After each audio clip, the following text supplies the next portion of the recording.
मैं हूं मनोहर मनोज, पुनः कार्यक्रम सत्य असत्य और अर्धसत्य में। दोस्तों, आज हम बात करेंगे भारतीय क्रिकेट के वर्ल्ड टेस्ट फाइनल में हुई हार को लेकर। दोस्तों, आज ऑस्ट्रेलिया के साथ 2023 के आईसीसी वर्ल्ड टेस्ट चैंपियनशिप के फाइनल में लंदन के ओवल ग्राउंड में भारतीय टीम की जिस तरीके से हार हुई, दरअसल उस हार की स्क्रिप्ट मैच के पहले ही दिन लिखी जा चुकी थी।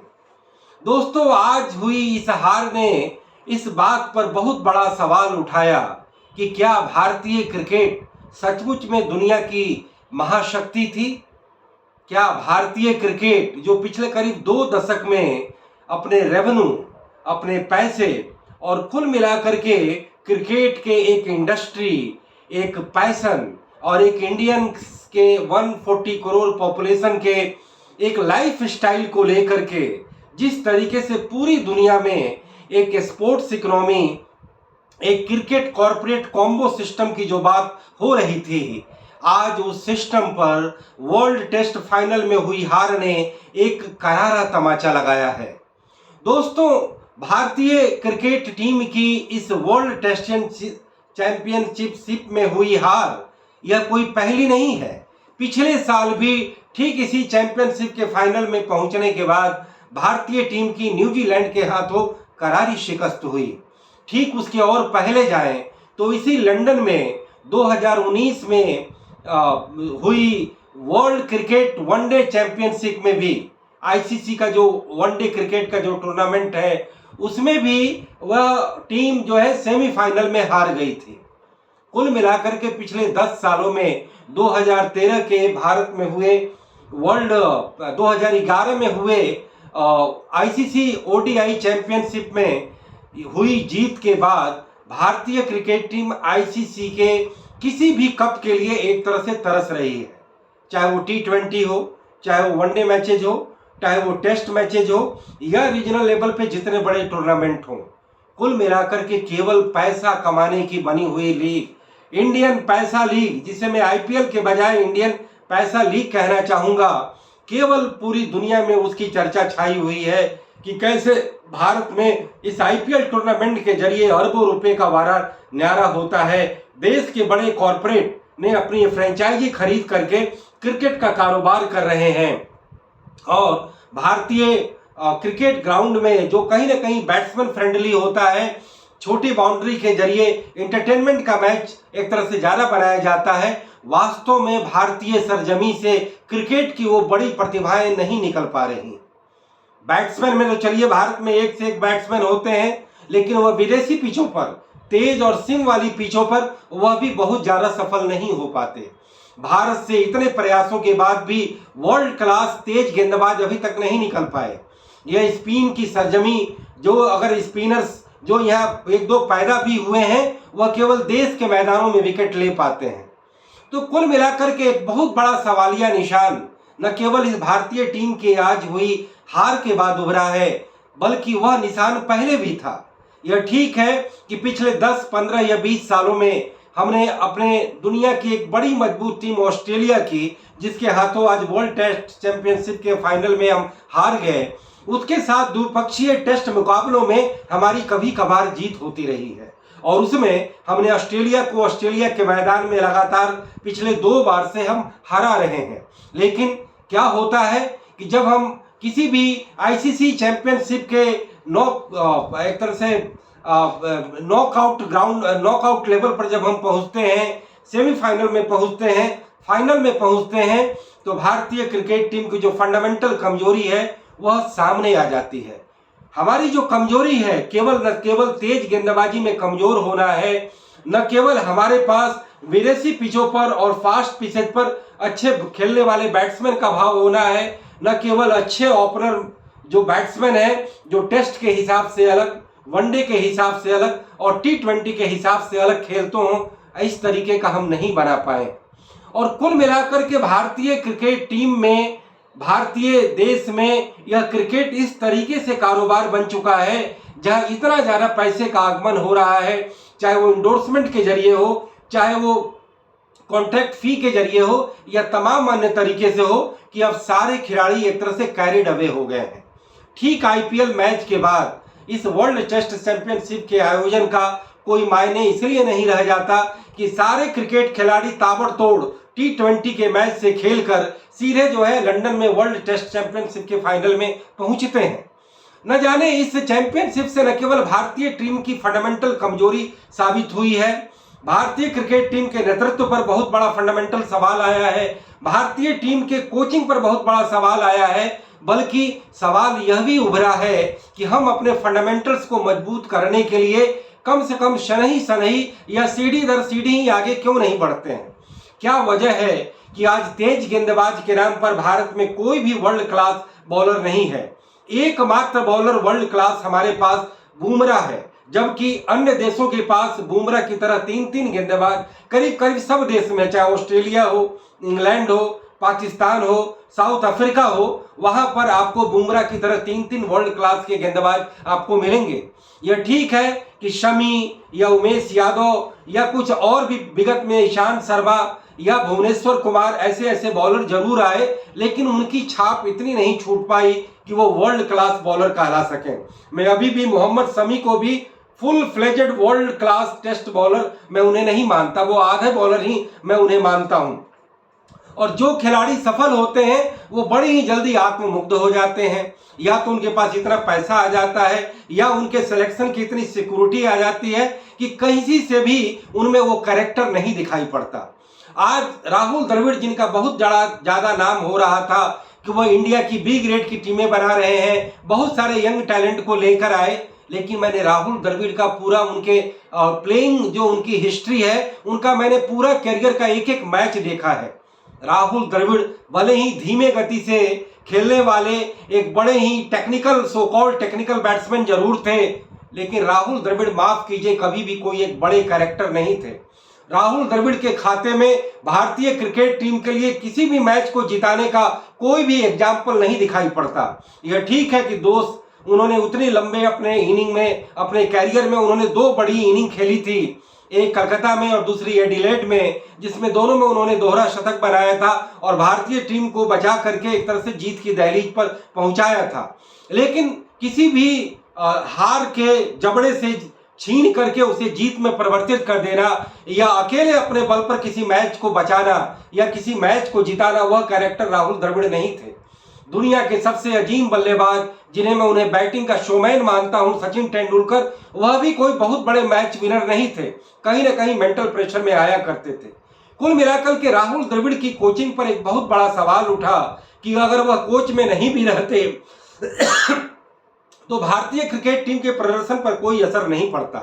सवाल रोहित शर्मा पर भी उठा कि रोहित शर्मा स्वयं टेस्ट मिजाज के बैट्समैन नहीं है, उनमें इतना पेशेंस नहीं है कि टेस्ट मैचेज में कहीं ना कहीं सेशन दर सेशन टिकना होता है और उसके हिसाब से बॉल के मेरिट के हिसाब से बैटिंग करनी पड़ती है। कुछ ऐसे नए नए खिलाड़ी, चाहे वो शुभम गिल हो या और भी कुछ प्लेयर हो जो कि लंबा नहीं चल पाए, कहीं ना कहीं उनमें भी एक तरह से फॉल्ट आ गया और कहीं ना कहीं वह टेस्ट से पार्थिव ये पृथ्वी शॉ जैसे प्लेयर जो है वो एक तरह से अभी टीम से बाहर चल रहे हैं। शुभम गिल से बहुत बड़ा एक तरह से लोगों को ये उम्मीदें लगी थी कि यह देश में आने वाला सचिन के बाद विराट कोहली और विराट कोहली के बाद की एक तरह से बागडोर संभालेगा, लेकिन उन्होंने बुरी तरीके से निराश किया।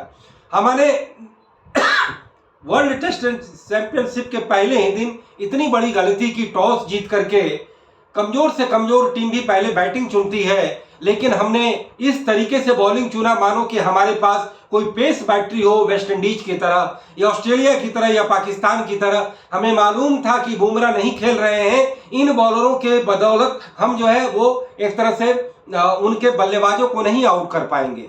कुल मिलाकर के जो टीम का सिलेक्शन हुआ उसमें यह देखा गया कि हमारा जो विकेट कीपर है वो बिल्कुल बैटिंग नहीं कर सकता, रन नहीं बना सकता। उमेश यादव के साथ आज भी लाइन की समस्या है, वो हमेशा लेग पर बॉल डालते हैं। कुल मिलाकर के इस देश का जो सबसे भरोसेमंद प्लेयर है, जो अनिल कुंबले की तरह भारतीय क्रिकेट इतिहास का जो दूसरा सबसे बड़ा विनर है, रविचंद्रन अश्विन, जिसे हर मैच में परीक्षा देनी पड़ती है। कहीं एक मैच में भी वो विफल होते हैं, अगले मैच पर उन पर तलवार लटका दी जाती है। इस देश के टेस्ट टीम का सबसे वैल्यूएबल प्लेयर, जिसे बड़ी आसानी से इस क्रिकेट टीम का कप्तान बनाना चाहिए था, आज वह 11 में भी अपनी जगह नहीं बना पाता। बताया ये जाता है कि विदेशी पिच पर केवल एक स्पिनर को रखना है। मुझे लगता है कि बतौर बल्लेबाज वह कहीं और बल्लेबाजों से ज्यादा वैल्यू रखते हैं और कुल मिलाकर के गेंदबाजी में वो वर्ल्ड टेस्ट आईसीसी रैंकिंग में नंबर 1 बॉलर हैं। और मैंने उन्हें देखा है कि ऑस्ट्रेलिया और इंग्लैंड में, इवन कि पिछले साल वर्ल्ड टेस्ट चैंपियनशिप के फाइनल में भी उन्होंने ही ज्यादा विकेट लिया था, लेकिन उस खिलाड़ी पर हमेशा तलवार लटकाई जाती है। रविंद्र जडेजा के बहाने उन्हें बाहर करके रविंद्र जडेजा को रखा गया, जबकि रविंद्र जडेजा की वह स्पिन की जो क्वालिटी है विदेशी पिचों पर रविचंद्रन अश्विन के सामने कहीं नहीं ठहरती। तो कुल मिलाकर के 4 गेंदबाज और एक स्पिनर के बहाने रविचंद्रन अश्विन को हटाना, ओपनर का सेटल नहीं होना, विकेट कीपर का पूरा बल्लेबाज नहीं होना और विराट कोहली, रोहित शर्मा और अजिंक्य रहाणे, इन तीनों का बड़े ही जल्दी कैरिड अवे हो जाना कि थोड़े देर आप टिक गए तुरंत ताबड़तोड़ मारने लगते हैं। जबकि ऑस्ट्रेलिया के पास भी एक से एक धुरंधर बल्लेबाज हैं, लेकिन आप उनकी दोनों इनिंगों में देखिए, उनका जो रन का बनाने का जो एवरेज था वो भारतीयों से ज्यादा धीमा था। यानी कहीं ना कहीं वो टेस्ट को टेस्ट के लिहाज से खेल रहे थे। वह सचमुच एक चैंपियन टीम है ऑस्ट्रेलिया, जो हाल ही में भी T20 का चैंपियन जीती। अभी वो जाकर के वो टेस्ट चैंपियनशिप जीत चुकी है और ओडीआई के तो कम से कम वो 5 वर्ल्ड कप जीत चुके हैं। कोई नहीं, भारत की टीम अपने पर क्यों झूठ में ये इतराती है कि हम जो है दुनिया की एक बड़ी महाशक्ति बन गए हैं। आप साउथ अफ्रीका में जाकर बुरी तरीके से हारते हैं, आप न्यूजीलैंड में जाकर के बुरी तरीके से हारते हैं और इंग्लैंड में तो पिछले करीब 4 दौरों से आपकी लगातार घोर बेइज्जती हो रही है। इंग्लैंड हमेशा आपको जो है टेस्ट सीरीज में आपको हराया करता है। तो हमारा जो फंडामेंटल फ्लॉज है वो कहीं ना कहीं हमारे पास वर्ल्ड क्लास के 3-4 बड़े बॉलरों का नहीं होना।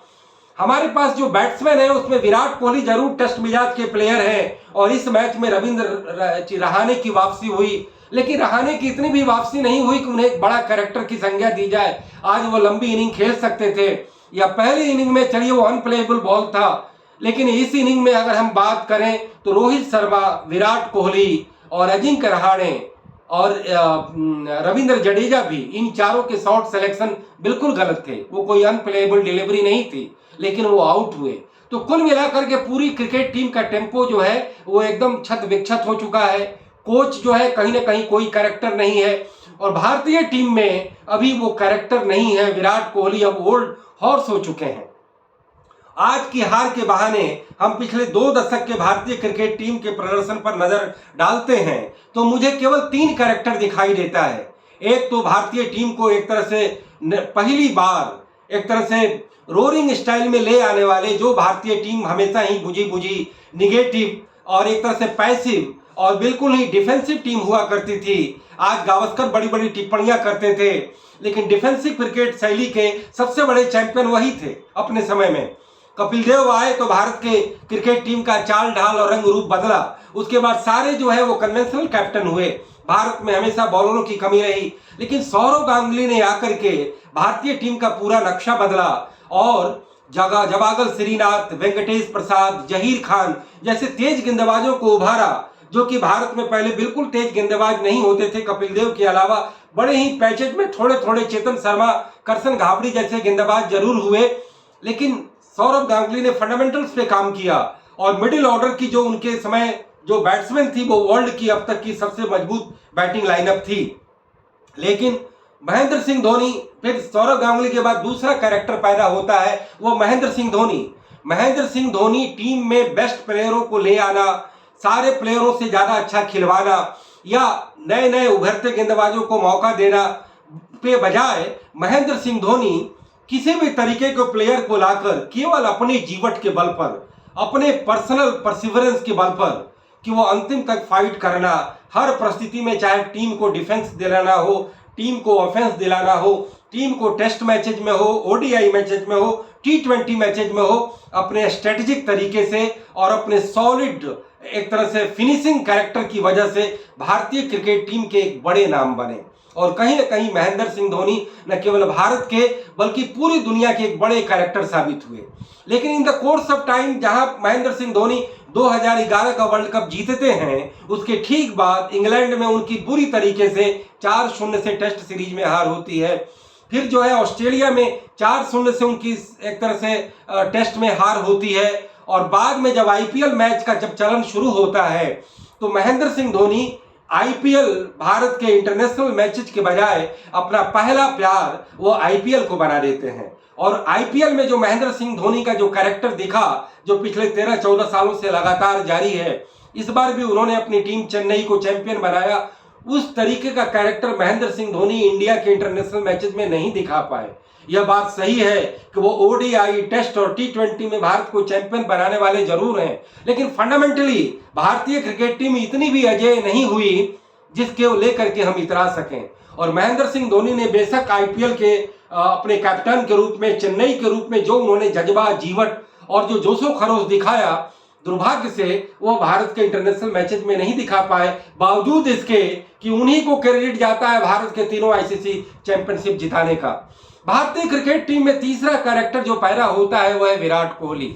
विराट कोहली न केवल अपने बैटिंग में, बल्कि विराट कोहली जब आते हैं तो उन्हें कोई बहुत बड़ा टैलेंटेड प्लेयर नहीं माना जाता था। वह एक मिडिल दर्जे के एक प्लेयर थे, लेकिन उनमें जोश, जीवट, जुनून और कुल मिलाकर के जो एग्रेशन था वो बिल्कुल अद्भुत था, अप्रत्याशित था, जो आमतौर पे भारत के क्रिकेट खिलाड़ियों में नहीं देखी जाती थी। और विराट कोहली ने बतौर कप्तान भारतीय क्रिकेट टीम के इतिहास में सबसे ज्यादा जीत दर्ज करते हैं, विदेशों में भी जीत दिलवाते हैं। लेकिन विराट कोहली भी एक समय पर एक तरह से कैरिड अवे होते हैं, और जब वो टीम सिलेक्शन के मामले में रविचंद्रन अश्विन जैसे खिलाड़ियों की उपेक्षा करते हैं, ये ऋषभ पंत और हार्दिक पांड्या जैसे खिलाड़ी को ज्यादा मौका देकर के वर्ल्ड कप में अपनी हार करवा देते हैं, और कुल मिलाकर के अपने जैसे कैरेक्टर को वह तराशने में वह भी विफल साबित होते हैं। जिस तरीके के तराशने का काम सौरव गांगुली ने अपने समय किया, कि उस समय सचिन तेंदुलकर, राहुल द्रविड़, सौरव गांगुली स्वयं, बीबीएस लक्ष्मण,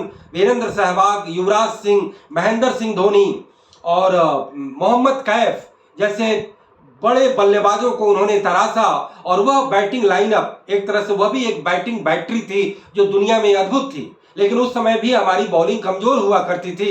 स्पिनर में अनिल कुंबले और हरभजन सिंह, और आज की तारीख में हमारा 2 पेयर और स्पिनर्स का जो है ना काफी अजेय है, वो है रविचंद्रन अश्विन और दूसरा रविंद्र जडेजा। लेकिन दुर्भाग्य से हर समय तलवार जो है रविचंद्रन अश्विन पर लटका दी जाती है, और कुल मिलाकर के हमारा ओपनिंग का जो पेयर जो है अब भी नहीं सुलझ पाया। हम शुभम गिल को बड़ी तारीफें कर रहे थे, ये कुल मिलाकर के दोनों इनिंग में वो फेल हुए। रोहित शर्मा को हमने जो है कैप्टन बना दिया, क्योंकि विराट कोहली थोड़ा सा कहीं ना कहीं वो भी साउथ अफ्रीका में जाकर के टेस्ट सीरीज हार जाते हैं। टी20 से उन्होंने कप्तानी से इस्तीफा दिया, और वह टेस्ट कप्तानी से भी उन्हें उनसे वापस बुला लिया जाता है। कहीं ना कहीं सौरव गांगुली को लगा कि यह मेरे कैरेक्टर का प्लेयर है, लेकिन मेरे को अपना आइडियल नहीं मानता है, इस वजह से उन्होंने जो है विराट कोहली पर उस तरीके की इनायत नहीं दिखाई। लेकिन विराट कोहली लंबी कप्तानी कर चुके थे, कप्तान के रूप में वो करीब 6-7 साल कप्तान रहे। लेकिन अब इस भारतीय क्रिकेट टीम में वो तमाम जो फंडामेंटल फ्लॉज है, कि हमारी तेज गेंदबाजी, हमारा कैरिड अवे हो जाना, आत्ममुक्त हो जाना, टूर्नामेंट में जो टीम का जो एक पूरा जो होडल है वह एक बिल्कुल इंटीग्रेटेड और एग्रेसिव तरीके से खेलना, ये सारी कमियां दिखाई देती हैं। कोच का नॉन एग्रेसिव और नॉन विजनरी होना, ये कुल मिलाकर के सवाल ऐसे हैं। मैं ये मानता हूं कि इस देश में 2 ही सबसे बड़े विजेता खिलाड़ी आए, एक तो अनिल कुंबले और दूसरा रविचंद्रन अश्विन। और कप्तान में केवल 3 कैरेक्टर पैदा हुए, सौरव गांगुली, महेंद्र सिंह धोनी और तीसरा जो है विराट कोहली। तो हमें, और कोच के रूप में अनिल कुंबले जिस तरीके से खिलाड़ी के रूप में बहुत बड़े विजेता थे, ठीक उसी तरीके से कोच के रूप में भी उनका एक बड़ा एक तरह से डैशिंग इमेज था। लेकिन विराट कोहली से उनकी नहीं बन पाई, और फिर उसके बाद हमारे कोच के रूप में रवि शास्त्री कुछ इनोवेटिव आइडियाज लेकर के आए और कुछ जीतें दर्ज कराई। लेकिन रवि शास्त्री भी कोई इतनी बड़ी जीतें दर्ज नहीं कराई कि उन्हें चैंपियन क्रिकेट टीम का चैंपियन कोच कहा जाए। तो कुल मिलाकर के आज बहुत बड़ा अंधेरा भारतीय क्रिकेट टीम के सामने आया है, क्योंकि ये आईसीसी टूर्नामेंट के फाइनल में ये पहली हार नहीं है, ये तीसरी हार है। और कुल मिलाकर के कुछ ऐसे सवाल हैं जिन सवालों का उत्तर भारतीय क्रिकेट टीम को ढूंढना पड़ेगा। उन्हें ऐसे कोच, कप्तान, ओपनिंग पेयर, फास्ट बॉलर और कुल मिलाकर के टीम का सिलेक्शन इतने स्ट्रेटेजिक तरीके से किया जाए जिसमें कि टेक्निकल एनालिसिस कम हो, जो ट्रेंड है उस ट्रेंड के आधार पर काम किया जाए कि आप हमेशा सेफ भी चले और ऑफेंसिव भी हो। इसके हिसाब से रविचंद्रन अश्विन का इसमें चयन होना जरूरी था। इस टीम में ईशान किशन का चयन होना जरूरी था। ईशान किशन वही कैरेक्टर है जो ऋषभ पंत है। कुल मिलाकर के वो दूरदर्शिता, वो कहीं न कहीं दूरदर्शिता, विजन और कुल मिलाकर के पूर्वानुमान, ये साफ साफ कप्तान और कोच दोनों में दिखा। और यह टीम अपने मैच के पहले ही दिन अपने टीम सिलेक्शन, अपने टॉस जीतने के बाद के डिसीजन और बाद में खिलाड़ियों का जूझने की क्षमता, जो आधी इनिंग जमते हैं और फिर उसके बाद गलत शॉट सिलेक्शन करके टीम को आउट होकर के टीम को मझधार में छोड़ देते हैं। और बड़ी बड़ी बातें करने का कोई अर्थ नहीं कि हम 450 रन बना करके जीत लेंगे। मैं अंत में ये कहना चाहूंगा कि चूंकि मैं 45 सालों से भारतीय क्रिकेट टीम के कण कण को एक तरह से ऑब्जर्व करता रहा हूं, और मैं ये मानता हूं कि केवल अच्छे टेक्निकल बॉलर या बैट्समैन या फील्डर होने से काम नहीं होता। रणनीति की तौर पे टीम के खिलाड़ियों को एक कैरेक्टर बनना पड़ता है जो विपरीत से विपरीत परिस्थिति में भी हीरोइक का रोल अदा कर सके। और मुझे कभी ये चीज कभी विराट कोहली में दिखा था और विराट कोहली वो चैंपियन प्लेयर बना, कभी रविचंद्रन अश्विन में भी दिखा था, रविचंद्रन अश्विन चैंपियन प्लेयर बना, महेंद्र सिंह धोनी में दिखा था, वह भी चैंपियन टीम बना, सौरव गांगुली ने भी वो कैरेक्टर सहारा कप में 1996 में कनाडा में दिखाया, बाद में वो एक बड़े प्लेयर और बड़े कप्तान हुए। सचिन तेंदुलकर एक बैटिंग शोमैन थे, वह नहीं कि वो कोई टीम के बहुत बड़े विजेता थे। और आज मैं ये अंत में कहूंगा कि भारतीय क्रिकेट टीम में मुझे केवल 3 कैरेक्टर अभी दिखाई दे रहे हैं जो विपरीत परिस्थिति में जूझते हैं और परफॉर्मेंस करते हैं। एक तो इस मैच का खेल रहा प्लेयर शार्दुल ठाकुर, दूसरा प्लेयर वाशिंगटन सुंदर जो उसने बड़ी विपरीत परिस्थिति में रन बनाए हैं और विकेट लिए हैं। वह ऑस्ट्रेलिया में जो भारत को जीत मिली थी उसमें बड़ा योगदान वाशिंगटन सुंदर का था। और तीसरा प्लेयर मुझे जो दिखाई देता है टी नटराजन। यह ठीक है कि मोहम्मद सिराज एक अच्छे टेम्परामेंटल बॉलर हैं, लेकिन मैं उन्हें कंप्लीट पैकेज अभी भी नहीं मानूंगा। हमारे पास बॉलर में एक ही पैकेज था, जसप्रीत बुमराह, लेकिन दुर्भाग्य से वो घायल है।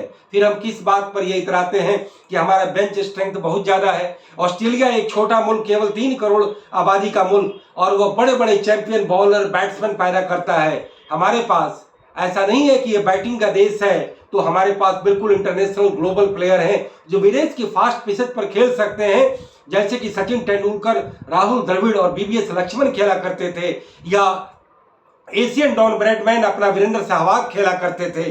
कुल मिलाकर के भारतीय क्रिकेट टीम में ये जो फंडामेंटल फ्लॉज हैं उस पूरी तरीके से उजागर हुआ है। और भारतीय क्रिकेट के नियामकों को इस बात का संदेश दिया है कि केवल आईपीएल खेलकर करोड़ों अरबों डॉलर कमा करके आप पूरी दुनिया में झूठे रूप से नहीं इतरा सकते कि आप क्रिकेट के वर्ल्ड पावर बन गए हैं। अभी भी इंग्लैंड और ऑस्ट्रेलिया आपसे फंडामेंटली ज्यादा मजबूत टीम है।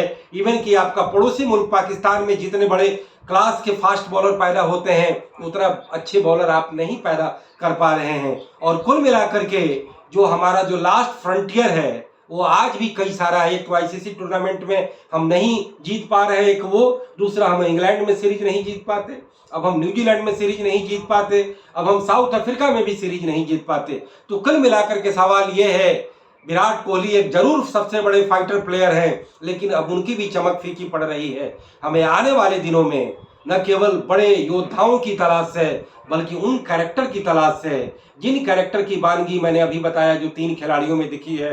ऐसे ही हमें उन कैरेक्टरों की तलाश फिर से करनी पड़ेगी।